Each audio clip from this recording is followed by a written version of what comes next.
Good morning, everyone. Have you ever thought about why people say information is power? Well, it's only true if we know how to find, evaluate, and use information effectively. In other words, if we have strong information literacy skills. And that's exactly what we are here to explore today. A warm welcome to our webinar, Smart Research Starts Here, Building Competence in Information Literacy. I'm Prasansa Kulasinghe, and it's my pleasure to welcome everyone joining us today, both students as well as staff members. We are truly delighted to have you all with us. We are especially honored to have Dr. Namali Suraweera, academic developer and principal fellow of advanced higher education from the Centre for Academic Development at Victoria University, Wellington, New Zealand. So, without any further delay, I'm pleased to invite Dr. Namali to lead the session. Thank you, Prasansa. Over to you, Doctor. Thank you. And very good morning to you all as well. And also, I need to request to share my Doctor. share my PPT. We can't hear. Really? Hold No, on. we can hear. We can hear. Okay. Madam, yes, you're audible. No, madam, no. Still not. Is that only problem with you, Prasansa, or Yeah. others as well? No, you can. We You're can hear audible. you, madam, properly, madam. Audible, ma'am. Okay. Right. Yeah, And now. and Vatsala or Prasansa, I need to share my PPT. I can't see that sharing option is active still. Could you please have a look?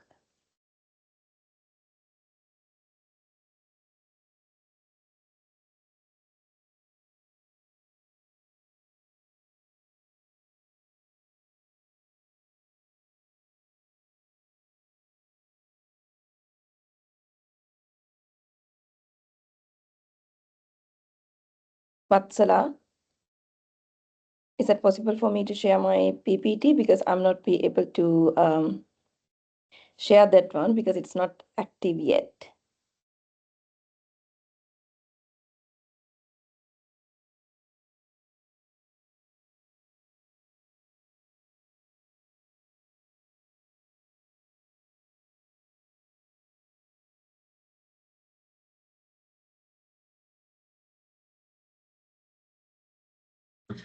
Hello, doctor. Good morning. Yes, just give us a little time.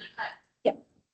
Or else, can you email it to pasansa@tapit.lk, vatsala@tapit.lk, please? Email means what? No, I need to share my screen.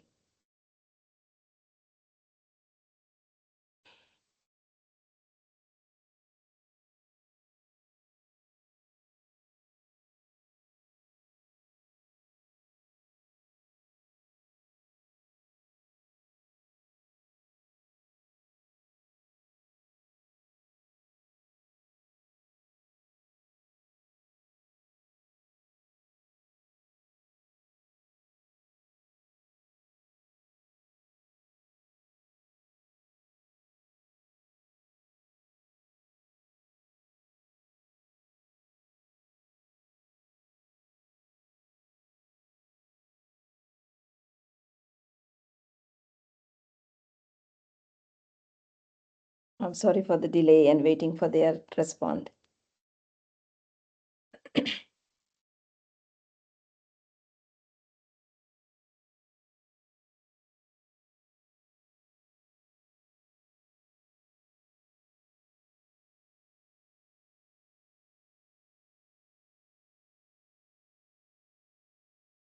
You can share now, doctor.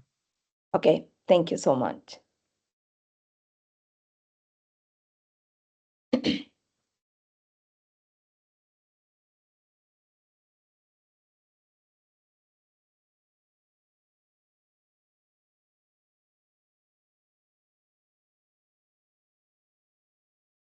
Awesome. Hope you all can see the screen now, right? Yes, doctor. Great. Okay. Cool. Thank you so much for your lovely invitation to be part of this webinar. And yes, as Vatsala and Prasansa said, so we are going to talk about information literacy. And I slightly revised my title within that, the broader title, how you're going to master about information literacy in order to find, evaluate, and using information effectively, especially for your academic purpose, as well as if you are mastering in information literacy, definitely you can use that as skills for your day-to-day activities as well, right? Okay, let me focus on the outline of the session today. So what are we going to talk? First, I will slightly or simply define what's meant by information literacy and why it's really important for us.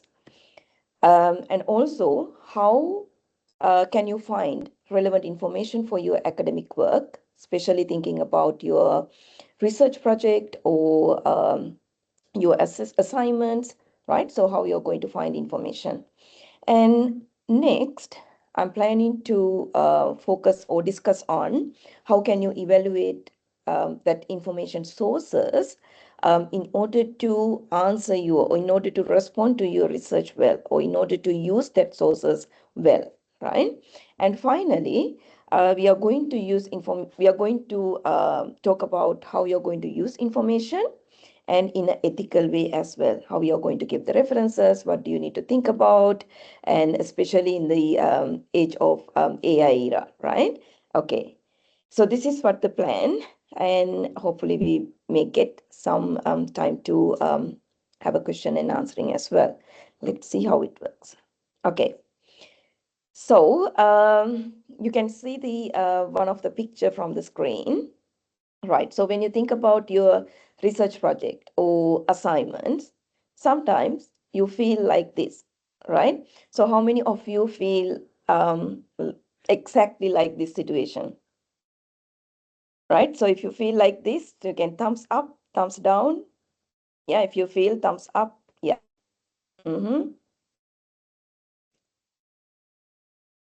Great. Okay. Cool. How about this one? Is that it still looks like this? Right? What are your responses for this image? Do you think, are you also having this similar kind of, you're facing similar kind of situation as well? Cool. So you can see that everyone had that kind of similar situation, or if you need to address sort of problems, or if you need to deal with some of the research projects, or if we need to work on our assignments. Basically, at the beginning, we all feel like same, right? So that's where we need information literacy in order to prepare ourselves well, to get relevant information and to address your research problem or address your assigned task and so on, right? So let's see, even though we start with this kind of image, so you can end up with this session with clear idea about how you're going to plan your task next, having this understanding about information literacy, right? Okay, here we go. Cool. So here I'm going to define about information literacy very simple way. So think about any situation, think about your academic journey, your education, and where that you need information. You need to collect some information to prepare yourself to answer your assignments or to your research project, right? So there are different situations that you need information. So first, information literacy is start the identify, how do you know that the need of information. So what sort of information that you need to answer particular things, because different information require for us to uh, face into the different situation as well, right? So information literacy starts with your ability of recognizing when that information you need, And also, there is an ability. You should have an ability to find those relevant information, right? And also, not only that, you need to evaluate information as well. So if we are information literate person, I'm not happy with all the information that I received. So I have a sort of evaluation process to see whether that information is good enough, or is that false information. I'm not happy with that information, or I'm happy, totally happy with that information. So I have sort of that kind of evaluation, right? So that's what we need to improve. So we need to identify about how we are, which type of information that we require, and where I'm going to find those information, and how I'm going to evaluate information to get the best information to answering our research problem or the questions, and how am I going to use information effectively and efficiently to address our information requirements, right? So this is the simple way of thinking about information literacy. Whether I know that what kind of information that I need, do I have an ability to find those information, do I have an ability to evaluate them, whether it's good or bad, or enough or not enough, and also am I know that how to use information efficiently to address our information requirements, right? So that's all about information literacy. And even in the technological advancement, right, currently, even though we use AI, it's still relevant, right? So in the age of AI era, so we are calling about AI literacy. But in this presentation, I'm going to talk about AI a bit and bit as well, but mainly focus on information literacy. But where it's relevant, I'm going to talk about AI as well. Okay. Right. So next, why that information literacy is important, right? It's really important, not only about for your academic life. So you need information literacy in order to succeed in your academic journey, right? And you don't need to waste your time. You know about what you are finding. So quickly you can grab your information, and then you can move forward, right? And also, you are not only thinking about your student life. So one day you are going to graduate from your program, you are going to finish your course, and then you are going to work with some of the employees, right? And then employers looking at those kind of skills, because when you work in that work environment, you need to represent yourself as an information literate person. You know how to get information, how to manage, how to get decisions, and so on. Okay. And yes, and informed decision making, it's really important, because we won't be able to come up with really advanced or really successful decisions without having relevant information or relevant data, right? So we need to justify uh, most of time, why am I holding this decision? So that's also part of the information literacy. So if you have that literacy skills, it's really important to come up with particular useful decision making, right? And not only that, there is a possibility for you to improve your critical thinking, because you are arguing lots of time, why I'm using this one, why I'm not using this one, how can I prepare myself, and sort of things. So you always to practice your critical thinking. So it's improvement as well from your side. And not only that, not only about your student life, not only about your work life, it remains throughout your life, right? Whenever you need, you know how to do and what to do, and so on.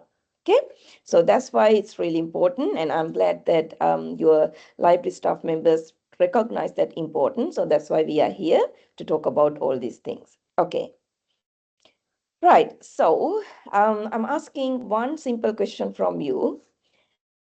When you find information, what is the, or what are any or maybe one challenge, right? What is one challenge you face when finding reliable sources for your academic research? So if you are not dealing with the research at the moment, think about purpose of finding information for your assignment, right? So what are the challenges? The one critical challenge that you normally face, right? So if you have an answer, you can use maybe Teams chat, right? So it's possible. Yeah, you can use chat and then response if needed. I hope it's the chat is available for everyone. Am I correct? Yes, yes, it's Yeah. there. Yeah. So you can share your thoughts via Teams chat, or if needed, you can talk to.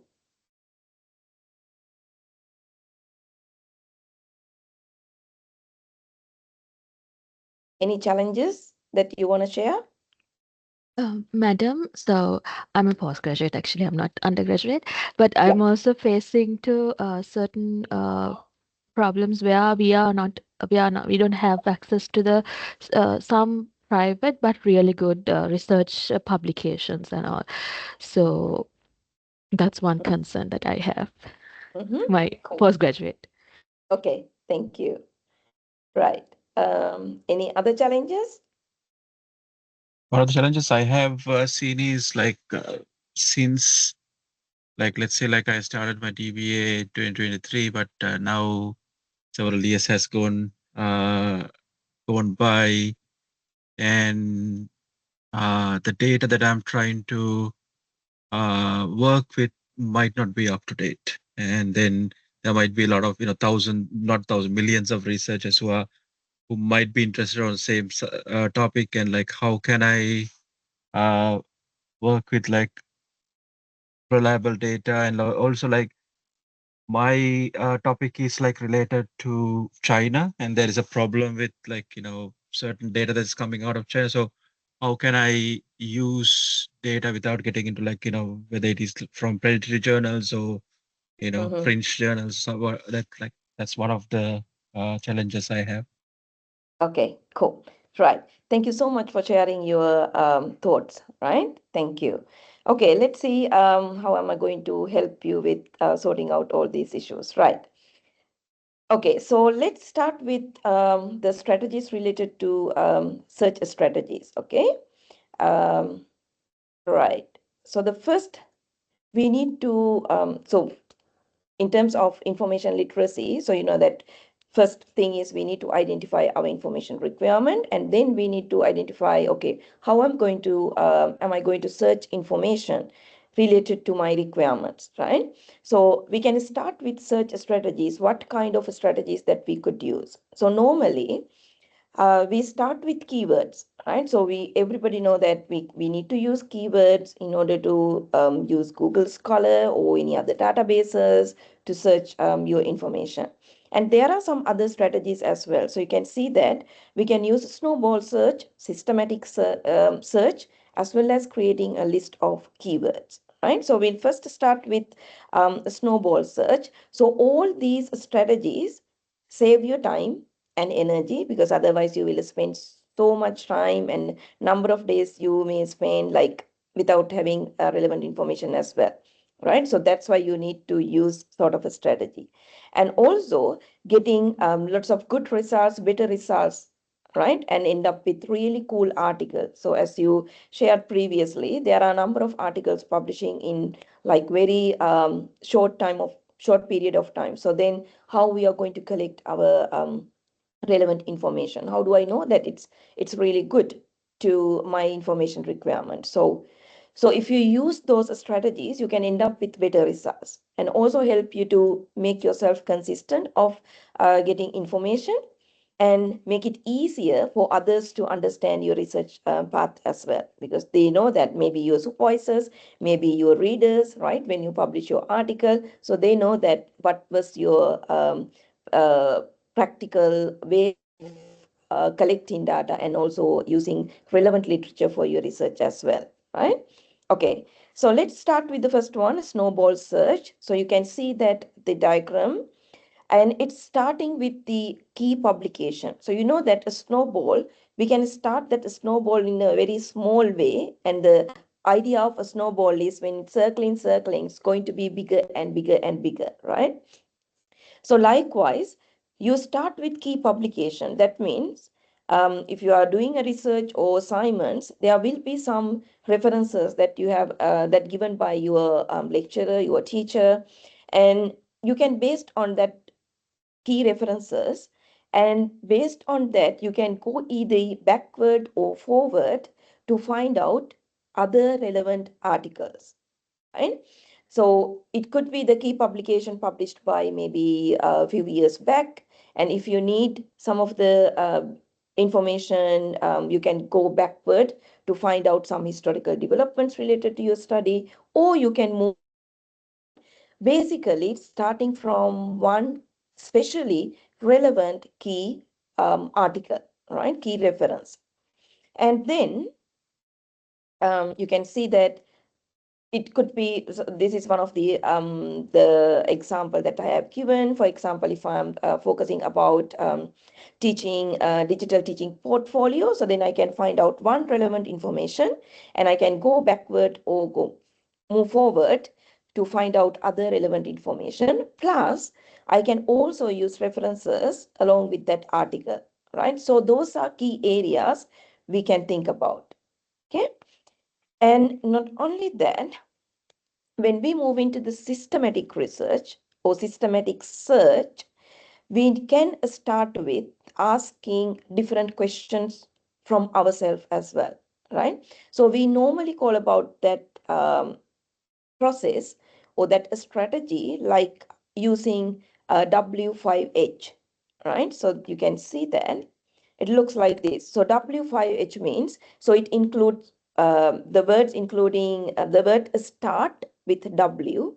There are 5 words like who, what, when, where, and why. And also one H question. It's about how, right? So you can ask these questions from yourself to search information. So you can see if you're asking like who, and it means like the purpose of asking who is identify the people or groups that involved with your project, involved with your research area, involved with your assignments that you are working, right? Not the people that you are working with for the assignments. I mean, for the information requirement. For example, as I given in this example here, the topic could be impact of social media on student learning. So the who means who. Who are you looking for? Are you looking for university students, secondary school students, or teachers? So you can think about in that way. And also you can see the last column, it shows the application in searching. So when you figure out about who, that part in your search strategy, then you can use some of the keywords as learners, youth, teachers, and so on. So it depends on your requirement again, right?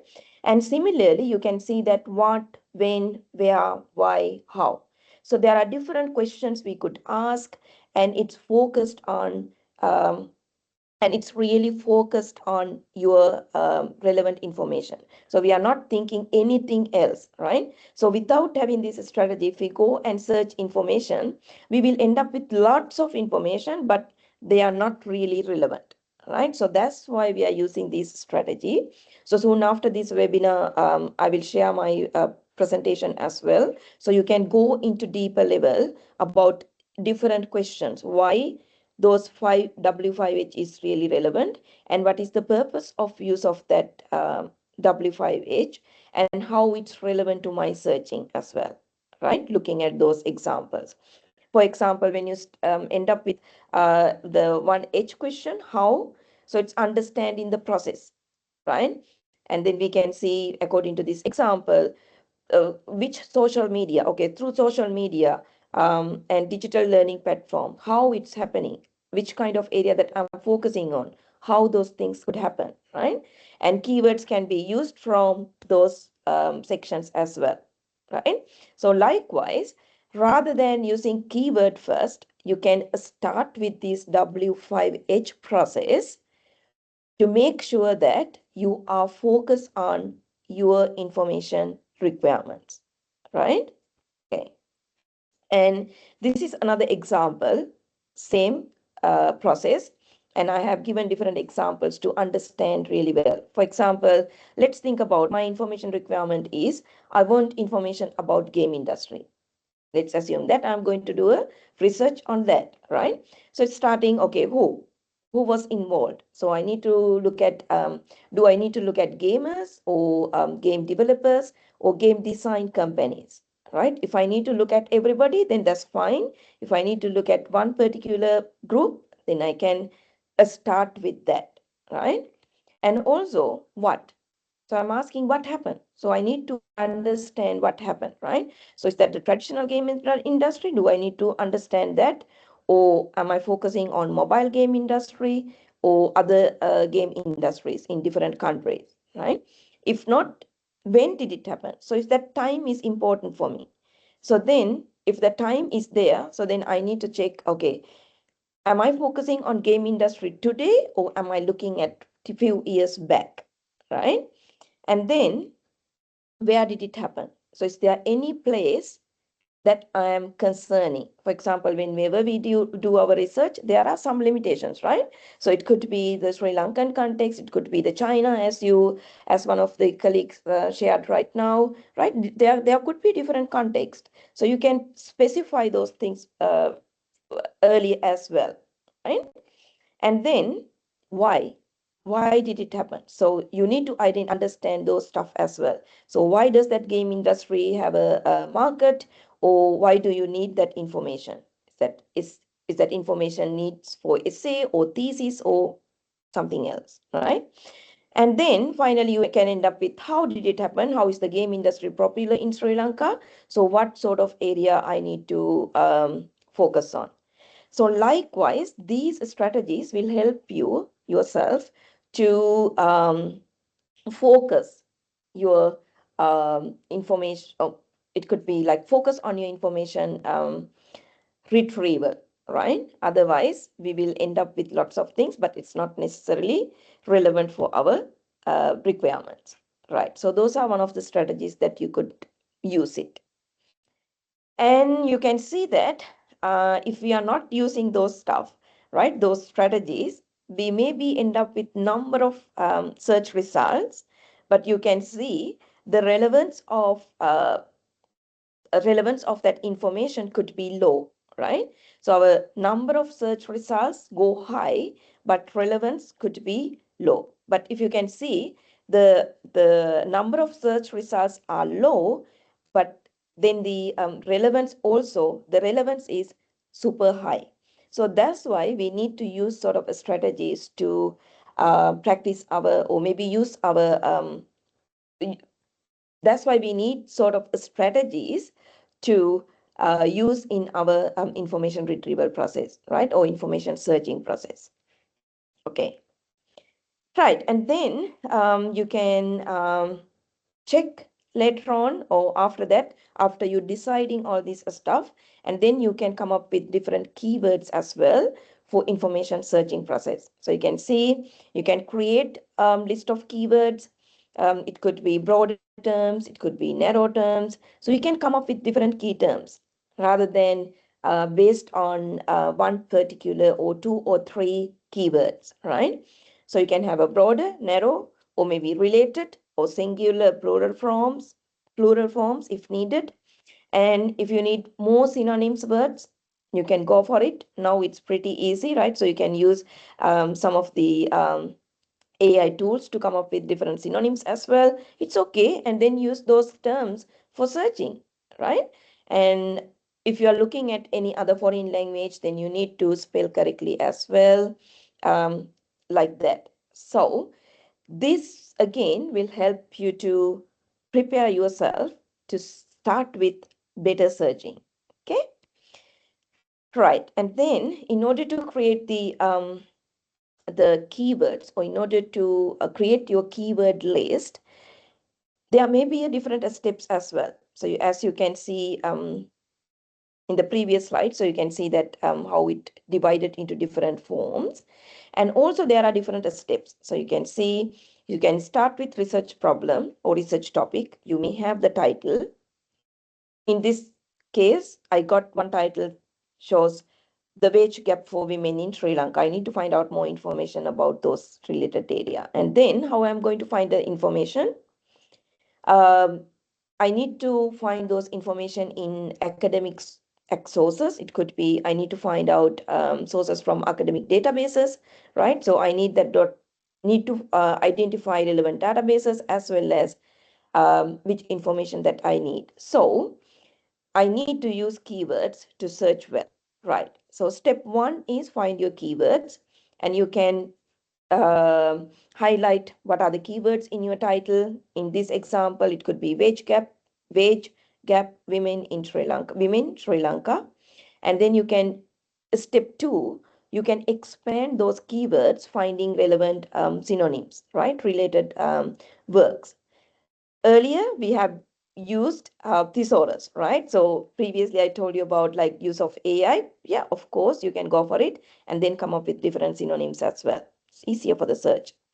And yeah, so these are the step two, wage gap women in Sri Lanka, and expand keywords. You can see that how it's expanded because different articles could use different key terms, right? If we are not using different key terms, we will miss most um, relevant research projects or most relevant information, right?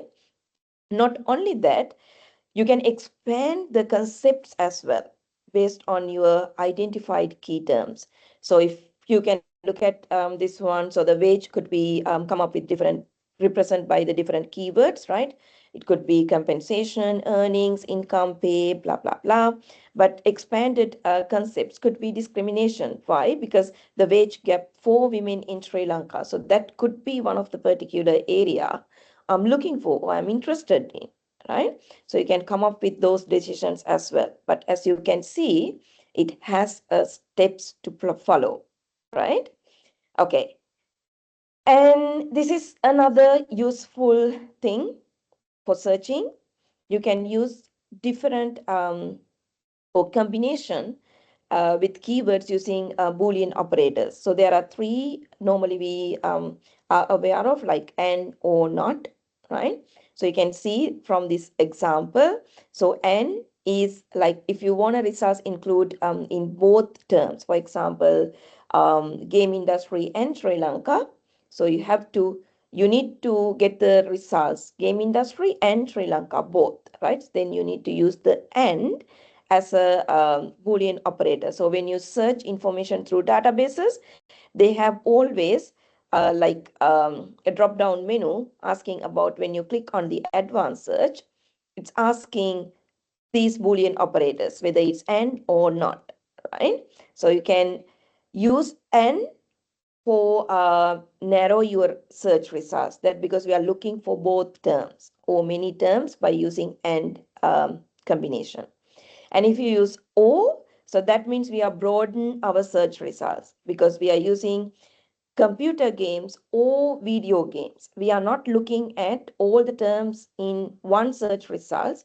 It could be, there will be search results coming with computer games only. There may be video games only, right? If you are looking at both terms in one particular search results, then it's going to be narrowed down again, right? So that's why we are using and we use O in order to broaden our search results. Sometimes there are some situations that you want to broaden your search results, not only always narrow down.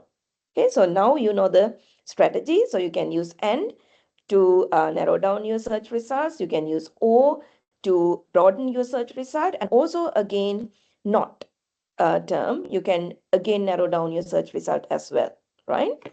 Not only that, apart from that, you can also use these marks in order to get the correct term. For example, if I need to have the serious games, that's the only word that I'm looking for, that I can use this strategy, right? And also you can use the asterisk mark, question mark, right? And also the hash mark, that's called truncation. For example, we can start with game and plus asterisk mark. That means we are looking for the word starting from GAME, but it could be number of search result, right? It could be different terms come up with. For example, it could be games, gaming, gamers, we are looking at everything. So if you're open to get results for everything, you can use those truncations as well, right? And it's again broaden your search result. So these are again another strategies to work with, use some of the keywords in a proper way for your searching. Okay, right. And here we go. So you can use or you can find different key terms by using the available chat GPT as well. It could be chat GPT or Copilot, Gemini or other AI tools. Yeah, get use of all these things to come up with different synonyms, keywords, and so on. So it will show you, give you the correct or give you the information very quickly, right? So previously we have to think about by ourselves, but now there is a support. Why not using that support in a good way? Okay, right. And now I'm moving to the second stage about where do I find information. So there are a number of sources available for you to find information. It could be online sources, that could be printed sources that's available in your library, or online version available in your e-library, or other online sources. Okay. However, information you can find on the internet. That means if you need kind of information that need to find out about what's happening just now, right? So you can see from the screen clearly what's happening now, like in this at this moment. So then in order to find those information, you need to try these type of sources. What are, it could be social media, it could be other blogs, right? And if you need to find currently daily information or popular events, you need to go for online news or newspapers, broadcast media, and so on. However, you can see when you move into the other layers like green and blue and other layers, that's where your research projects comes up, right? So the starting point is like general information. So if you need to find information like print or electronic formats, again, looking at your original research focused on a topic, definitely go for databases, right? Different databases, books, statistics, and so on. And looking at in-depth information or historical information, again, you need to find out historical newspapers, magazines, and other stuff.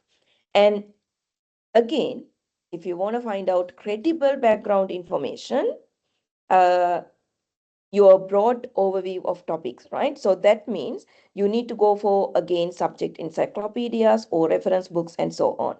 So now you can see that how that you are going to find information. There are different approaches. So you need to focus on what's your requirement, whether are you looking at the quick information that's happening now, or whether are you looking for those kind of particular information, research based information to use in your study, right? And you can see how broad this area, and you can go for relevant sources as well. I know that definitely your library is providing a super helpful support for providing relevant information sources, either online or offline. Go and use them. Okay, right. And yeah, this is the primary we normally identifying, like there is a primary sources, secondary sources, and tertiary sources. That's another weave. And primary sources, that's just new information. It could be original data, research outcome, and so on. Secondary sources, that secondary sources has developed from based on primary sources. It could be the publications like research articles, journal articles, books, and so on. And also, if you want to have the secondary sources, you can go for it. But if you're looking at more primary sources, you need to find them. And tertiary sources, based on secondary and primary sources, they developed tertiary sources. But mostly for our research focus, we are looking for more secondary sources based on what has published by the other researchers in this particular subject discipline, right? So you can identify more secondary sources and go for it. Right. And where do I find information? Again, there are online information availability in different formats or different platforms, right? It could be, you can start with basic search engines using Google Scholar or other search engines, right? Or maybe research networks or websites. It could be ResearchGate. It could be SSRN, right? If you're not aware of, make sure that next time you can go and search as well, right? Apart from the databases available from your research library, okay? There are different venues, and also Microsoft Academic Search and e-databases, electronic databases, journals, and books. So you can see different databases available. Yes, those are many or more available from your library as well, from the e-library. Okay. And there will be institutional e-repositories. I knew that Epic Library also having some e-repositories as well. So you can have a look what the information they sharing, how it's relevant for you. And not only that, there are a number of open access journals available in the world now because of the financial issues and so on. There are very good open access journals published, peer-reviewed journal articles as well. So go for it. There are a number of ways of finding information, right? Different platforms. Now you know that how to search, how to come up with keywords, and then these are the different platforms for you to try, right? Don't depend on just one. It could be different outcomes or different sources that you can retrieve by trying different platforms as well. Okay, right. Okay. And also you can see if you start with Google and Google Scholar and going to databases, you can see how it's range your requirement, right? If you need to have an interdisciplinary researchers like in a broad level, don't worry, you can start with Google. But if you're looking at more research based, you can go for Google Scholar. But more looking at subject specialized searches, go to the library and also use more databases as well. There could be specific databases available for different subject discipline too, right? So you can search using them. If you end up with Google, now you can see that it's broad. It's not specified. Okay. And what are the AI tools, right? That's also important in this area, in this era, because not only available of databases, but yeah, why not we are using available AI tools, right? So that's also supportive environment. But I mean, at the end of this presentation, I'll talk about how you're going to use them ethically as well. As a researcher, as a student, you need to perform well enough using AI tool ethically as well, because it doesn't mean that AI is to perform on behalf of ourselves everything, right? So you need to learn. Learning part is most important in the university education or somewhere else as well, right? So if that needs to be highlighted properly, right? Okay, so what are the AI tools available for education? There are many. There are different perspectives as well. But I just picked a couple of things to cover general purpose, tools for understanding, language generation, research-based image and video generation, and presentation generation. Because I thought for the academic purpose or educational purpose, that could be the relevant area, right? There may be any other areas as well. Sorry, I'm not covering those. Okay, right. General purpose. So you have maybe for the writing, you can use ChatGPT and other available tools.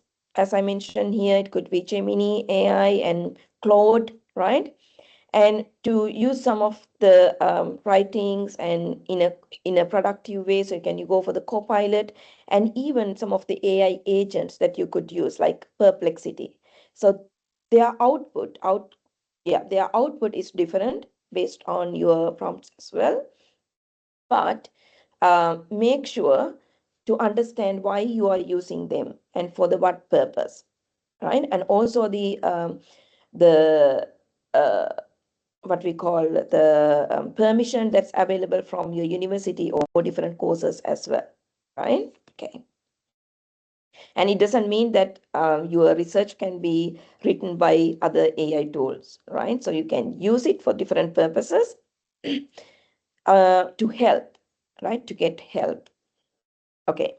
And I'm slightly talk about the prompt engineering, that because when we focus about this information searching, we use different strategies. And I thought it's not fair enough if I'm not using different strategies on, if I'm not talking about different strategies on how to use AI tools, right? Okay, so prompt engineering tips are really important. For example, if I need to find out some of the case studies relevant to nursing, right? So when I'm having a workshop or something like that, if I need to come up with case studies, previously I have gone through different articles and so on, but now I can come up with different innovative ideas by using ChatGPT or other AI tools, right? It could be Perplexity. In the workshop, I'm saying that, yeah, I have come up with different case studies by using this, but it's our duty to solve these issues, right? So that's the learning part. And this is one of the prompt example, and write a case study. So it's a poor prompt. So if you're asking AI tools to write a case study without giving any context, it's a poor prompt, right? So you need to advance yourself giving better prompt for your searching. And write a case study about patient with chest pain for nursing students. It average prompt, but it's not quite advanced.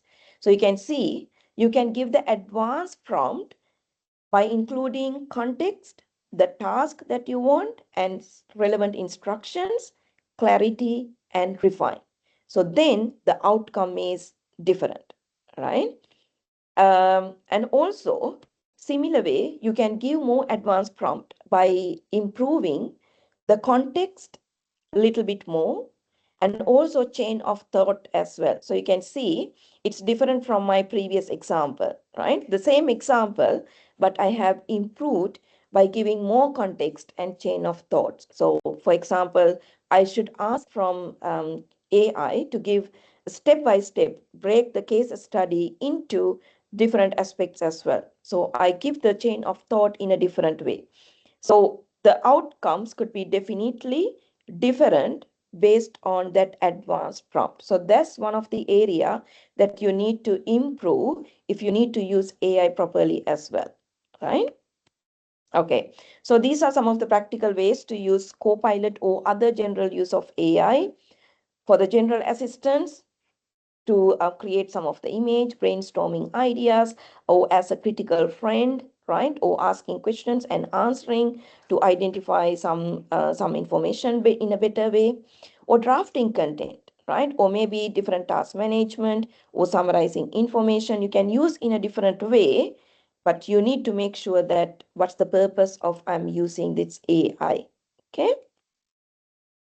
Right, and these are the tool for understanding and language generation as well. I'm not going to deeper into that because of the timing.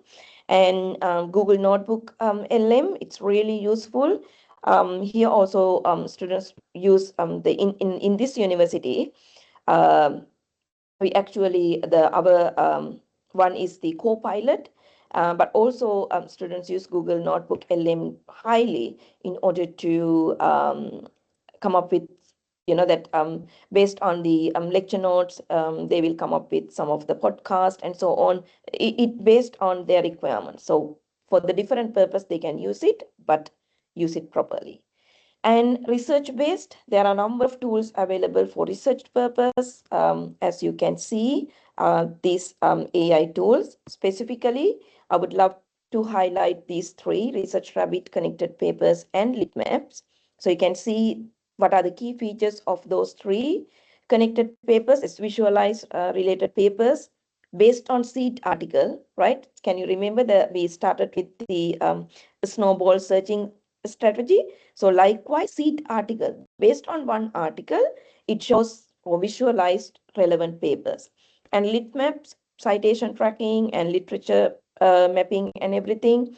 And research rabbit to again give the dynamic graph about papers that we are looking for, right? So it's maybe not really clear about if you haven't used those things previously, but make sure next time you know the names, go and search how it works, right? So you are adult learners and you may have the ability to find those information by yourself. So these are just guidance, and you may take some times to go and practice, because within this limited time, I won't be able to do that practical task and sharing those information together. So If we need to have the practical session, let's do it later on, right? Here we go. And the image and video generation. So these are a couple of examples. Try, right? Try how you're going to use those tools. And presentation generation, yeah, Canva is one of my the famous or lovely tool as well to develop different posters or other designs, right? So you can go for it different things as well. Maybe you know like other tools better than me. Just give a practice. It's okay if you use AI tools. Make sure you acknowledge them in a relevant places. You have used these tools in order to create this and this as well. Okay, because we are talking about the information literacy. Right. So we start with searching, finding information, and and also how you're going to the places that you are finding information. And you talk about different tools as well. And finally, you need to evaluate information, not only about getting information, but also evaluate how you're going to evaluate. There will be the four sections I have given below, thinking about authority, who has published this one, who is the author, who written this stuff. For example, when we focus on more research, it's always need to focus on who written this stuff. So whether that researcher is really publishing around these areas, it's really important, right? That's the credibility. And how many people cite those papers? Good. And what's the audience and purpose of writing that paper? Is that any particular intended audience that they have written, or the research audience, or the students, or different areas like either focusing on higher education sector or school education or any other, right? And also looking at the accuracy as well. Is the source well organized, or is that the fake journal articles or things like that? There are a number of, right? And then you need to find out who is the publisher. That publisher is the can we uh, accept those publications, right? There could be many famous publishers around the world. It could be elsewhere, right? And the other publishers as well. So you can find out who published these articles. And does the author cites other sources correctly as well? Is there any fabricated references, right? It could be outcome from the ChatGPT, right? There are a number of papers available, but you need to make sure that how we are going to evaluate whether those resources that I am retrieving is quality enough, okay? And currency, the publication or whether it's updated, or the what are the years or the time frame that you are looking for, right? Are there any new publications available on the particular topic that you are looking for, right? So there are a number of ways of evaluating um, information, evaluating research articles. So at least you need to think about at least these areas to find out your relevant information, right? You ask these questions from yourself, right? I will share this the presentation. Practice yourself, ask from yourself these questions. Then you will find out, yeah, it's not there are number of fake references. I won't be able to find out all these things. Yeah, just forget about, and then go for the new searching and find about more quality standard papers. Okay, right. And then finally, how you're going to use information. I'm going to talk about this one very quickly because it's part of this process as well.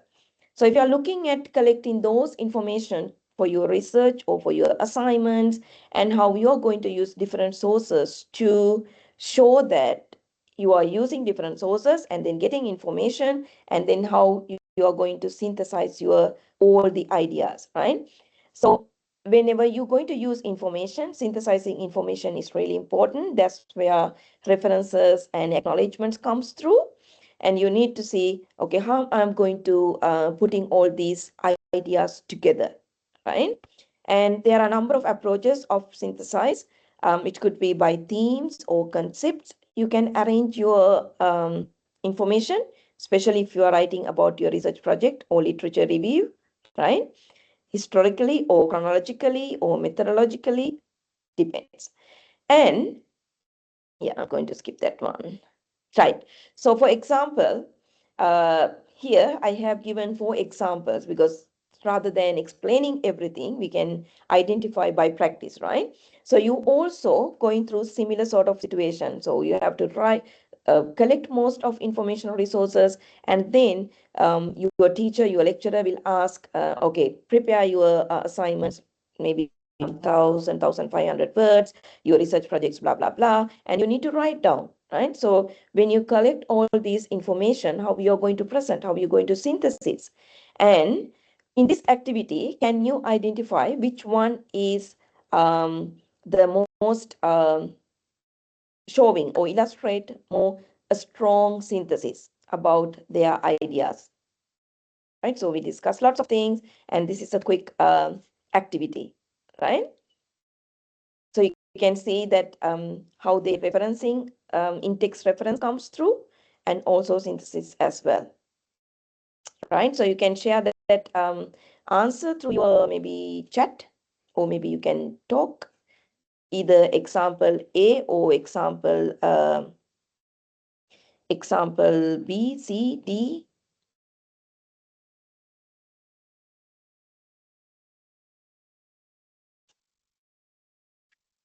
Any answers?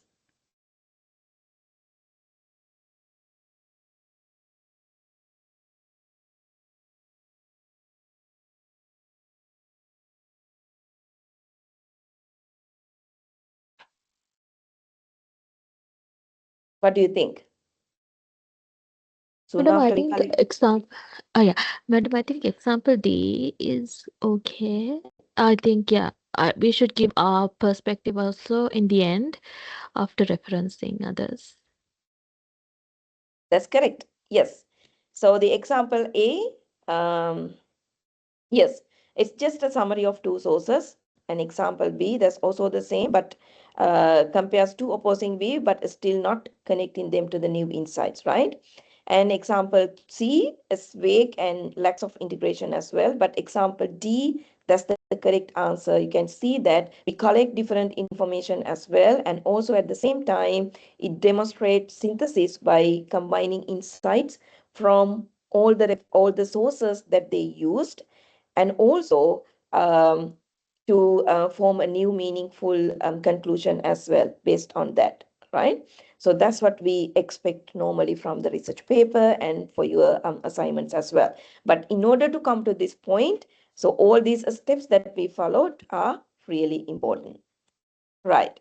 And this is one way of collecting all your data. It could be through your reading, right? So it could be some of your electronic way of collecting things. Normally, we can use Sotero or other reference management tools to make sure that you are keeping track, right? So either manual or online version, somehow you need to manage your information well as well. That's part of the information literacy. Right. And finally, how you're going to use information. So it could be yeah, just give me a few seconds.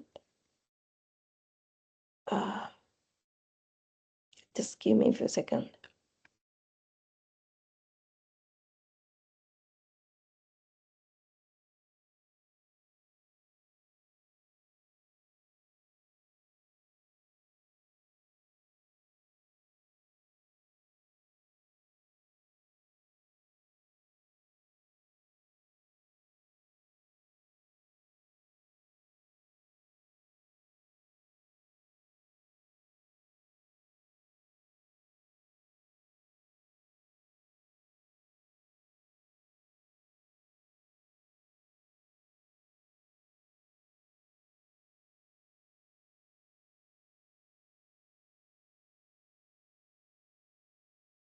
Sorry about that.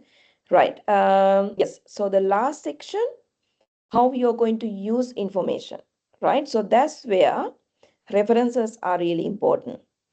So if you are not adding references, that means you will face the plagiarism situation. So that means you are collecting information from other resources, but you are not acknowledging well where you found those information, right?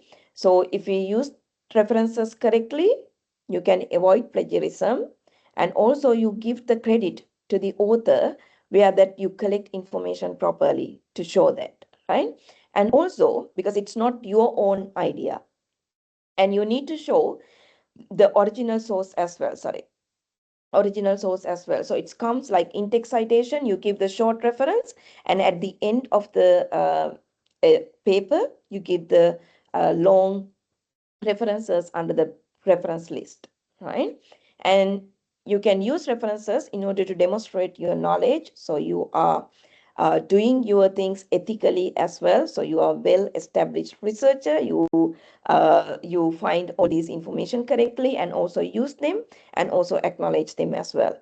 And also you can lend credibility to your work as well. So it's actually shows as a credible researcher or credible students how you work with all this information. Either you find those information through AI or other sources, manual or electronic or online, whatever, wherever. So you have to use those references, right? Okay, so how we are going to do that or decide whether you should cite information, cite references or not. RMIT in Australia, so they have come up with come up with beautiful diagram, right? So you can start with asking those questions. Okay, should I cite it? So is it your idea, words or image?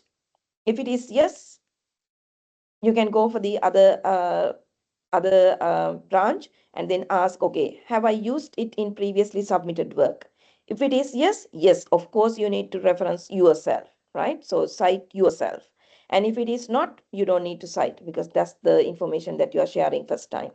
And in the first question, is it your idea, words, or image? If it is no, definitely you need to reference, but unless it is not totally like fully common or historical knowledge, where that we won't be able to find some information or sources. Okay, right. Basically, for many, most of time, you need to reference them if those ideas are not belongs to you. If it is not your idea or your words or your image. Okay, right. And this is the last bit. How do I reference correctly? So for that purpose, I actually use this one to show them. So most of universities has come up with different have come up with different what we call referencing styles. We have number of referencing styles. It could be APA, IEEE, maybe EPIT University also have different referencing styles. So I use APA style here, that because we normally use here. And we have given lots of information through library websites and so on, and different course units, learning management systems as well. But if you are using APA, you can also go for the APA style site and then see there are different ways of doing things. So if you're not aware of these things, you can go and have a look how it looks like. How am I going to give the references correctly, right? So when you click on these reference examples, there are a number of examples coming through. And yeah, so you can see it could be textual works, data and assessment, audiovisual media, and you can go for different examples from here as well. It could be journal articles. So how am I going to reference them, right? And so that's for the guidelines. But you can also use what we call reference management systems, right? It could be Sotero or Mendeley, or maybe Microsoft Word having a reference management system as well. So it gives an outcome as a reference as a in text citations, or at the end, if you want to develop your reference library, it will help. So in that sense, you don't need to think about like where that dot comes, where that comma comes, where that the bracket comes, where that I have to include the URL and year of publications and so on. You can get the idea by looking at these guidelines, but it's really good if you could use those reference management tools like Zotero or Microsoft Word or Mendeley, right? Yeah. And also in terms of using AI, so that's, I mean, when we, so this is where we used ethically use of information, right? So we find information, we use information, and then we need to acknowledge. So that's where references comes. So if you use AI as part of producing some of the information for your study or for your assignments or for your other purpose, there will be, I'm not so sure how the app it works, but normally different institutions have different AI policies. In my university here, Victoria University of Wellington, we have AI guidelines and AI policies for staff and students. So you can see that in the student guidelines, it clearly mentioned understand what is AI, consider how you are going to use AI, and get to know the availability, and then how you're going to acknowledge when you use AI, and so on. So all the guidelines given. Apart from the university-wide guidelines, there will be other guidelines available according to different courses as well, because the use of AI in different courses, it's different. So each courses um, each courses just published their own customized AI guidelines for their users, saying that what extent that you allow to use AI, if you are using AI, how you're going to use them. It's like that, right? So those guidelines are important because that's where students know how to use AI in a responsible way in the university, right? Okay, so then if you wanna if you wanna cite, if you use AI, ChatGPT or other AI tool, how you are going to cite them, right? So if you use APA a style or maybe other different style, so this is one example, right? If you use ChatGPT, definitely, so this is an example, as you can see. So this is what where you use a ChatGPT, and you need to reference. That's what ethical use of AI. So you properly say what, why, how, think about that W5H questions as well, and what purpose that I have used AI, right? And tell them, and then reference which tool that you have used. Not only that, you can also need to, in here, we actually ask them to add the generated text from the AI as an appendix, right? So then everybody knows that how these students work, how they have been using AI in terms of producing their particular assignments, right? So which area. So that's why particularly that guideline comes first or the policy comes first, then the students need to adhere into that guidelines and policies, and then use the AI to work with that one, right? If you use, make sure that you properly say, how am I used? How I have been using AI for this particular activity, right? Hope it's clear. And yeah, and there are different other sources available online as well. For example, this NIST library. So you can see that citing information or citing information that you used, if you used AI tools. So that's how they actually using different citation styles. It could be APA, MLA, Chicago, and if you are using graphs or other things, how you're going to cite them, right? If you use the ChatGPT or other AI tools, right? So that's how you're going to ethically use them. So that's your responsibility. Um, Tell them what sources you used, how you have been using it, and this and this. Okay, right. Okay, I think yeah, that's me. So that's what I tried to organize within just quick time within 1 hour. Yeah, so the question and answering session also we can go ahead depending on the timing very quickly, because we have started the session very late and then I took another time to cover that times period as well, right? So at last, so you can ask, I'm trying to ask this question from you. So based on your, maybe by listening to this session, but we haven't done any hands-on training, but by listening to this session, if you find something useful or what you would like to take after this session, right? And you can add your thoughts into your team chats, or you can talk to me, or you can ask questions as well. So after attending to this type of seminars, it's good having a sort of action points with you as well. Okay, I knew that one, how I'm going to use it, and I know how to do that, right? So and so. Okay, so that's me. And yeah, open up for any questions. Madam, it's again Sanjali, postgraduate student. I would like to ask, there's a bit of difficulty in finding actual data in the current market. So because of that, it's a bit hard, because for us, as postgraduates and doctoral students, we have a question where we have to find data from Kanta or McKinsey company or something like that. Is there any open sources to collect data like those big companies? Like, we have somewhat, I don't have much experience in that, but I want to have. So, yeah, that's my first question.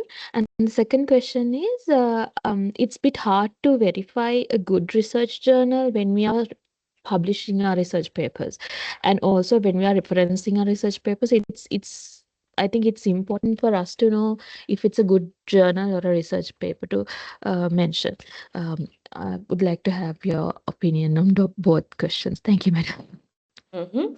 Thank you. Yeah, I think it's a good question because there's two parts. So the first one, I think it's good to look at they asking about like W5 questions again as well, and also think about the data that you are looking for. From which companies are they available? Do they have any reports? Are they publishing it? How they're going to publish their data, right? So you need to find out like a little bit of background research around that, how and where you could find it. So it could be available for the public, it may be not, could be available like a report. So that needs to be identify how those data looks like, right? And because it's different from different organizations, different institutions as well, not everything publicly available. So if it is really required for you to get it, and then sometimes we need to contact those organizations directly as well. So that's again ethical use. For example, you can, if it is relevant for your research, then you need to contact some of the organizations directly, saying that I'm doing this research, this and this and this, and I received my ethical approval to conduct this research and would like to get data from this and this. So you can contact them and then find information if you are not willing to find those information publicly. Okay. And the next one, finding about the good research articles and so on. Use databases. If your library is available, giving database access, use them. So for example, EBSCO, other databases, the Oxford, whatever, all those databases, so they have that verification system. So all publications comes under reputed journals, reputed databases. You don't need to worry about, because there is already the verification process already finished, right? And from that, so that's why it's really important to look at or use databases to collect some of your information or the information sources, right? And otherwise, for example, if we use like Google Scholar and things like that, definitely we don't know how it looks like, because it's not gone through that type of verification process. So all the information is available, but not really like peer reviewed, not reputed journals available, publicly available for researchers, right? But I have given that the online sources, and I have mentioned about the open access journals, right? And some open access journals, before you access them, find out about those publishers and those journals as well. So that's your basic research in order to get understand about, okay, how that process going on, okay, whether it's credible sources for me to use it or not, right? So there are different ways. For example, you can use their citation, their ranking, the journal ranking, and so on. So that's another indication. Okay. Thank you very much, madam.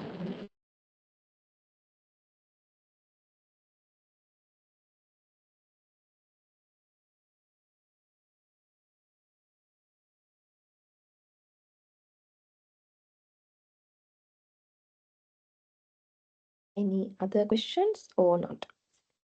Okay, I'll check the chat box.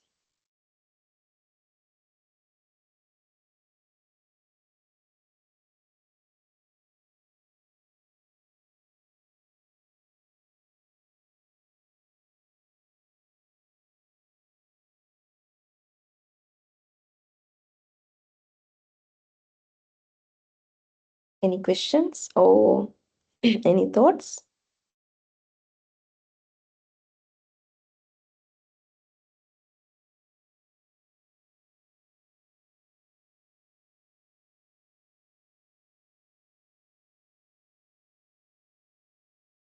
Okay, I don't think if there is no such questions, then is it possible for us to wind up the sessions or how it looks like?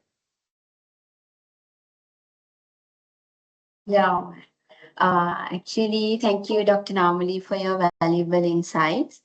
The session has clearly highlighted the importance of information literacy in today's world with AI and all. So, yes, I now invite my colleague Madhubhashini to deliver the vote of thanks. Over to you, Madhubhashini.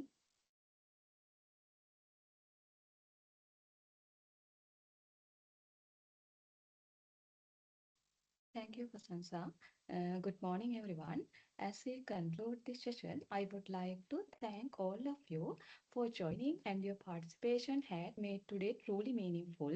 A special thanks to Dr. Namali Suraweera. Dr. Suraweera, we greatly appreciate the time, expertise, and thoughtfulness you brought to the session. Your clear explanations, practical examples, and approach have made a real impact on our understanding of information literacy. You have encouraged us to think more critically, search more effectively, and approach information with confidence. We are truly grateful for your guidance and generosity in sharing your knowledge with us. Thank you to everyone for your active participation. Once again, thank you, Dr. Namali Suraveera. We look forward to learning from you again. Thank you. Thank you. Thank you, Madhubhashini. Dear participant, this brings us to the end of today's session. So we truly appreciate your participation and active engagement. And see you again soon with another valuable, exciting event. Have a pleasant day.